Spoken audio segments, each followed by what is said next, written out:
ఈనాడు తెలంగాణ సమాజం రాణి రుద్రమను, సమ్మక్క సార్లమ్మను, చాకలి ఐలమ్మను, మల్లు స్వరాజ్యాన్ని ఆదర్శంగా తీసుకొని ఈ మహిళల అభివృద్ధి కోసం తెలంగాణ ప్రజా ప్రభుత్వం ప్రయత్నం చేస్తున్నది.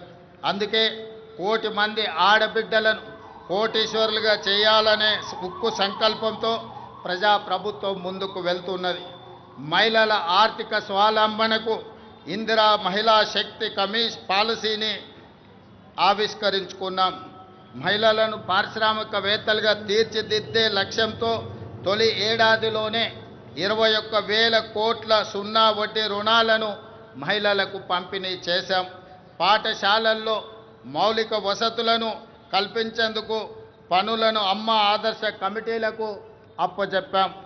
దేశంలో అదానీ అంబానీలతో పోటీ పడేలా మహిళా స్వయం సహాయక సంఘాలతో సోలార్ విద్యుత్ ఉత్పత్తి ప్లాంట్లను ఏర్పాటు చేయించాం. పెట్రోల్ బంకులు, పాఠశాల నిర్వహణ, యూనిఫామ్ల కుట్టు పనితో పాటు మహిళా శక్తి క్యాంటీన్లను నిర్వహించేలా మహిళలను ప్రోత్సహిస్తున్నాం.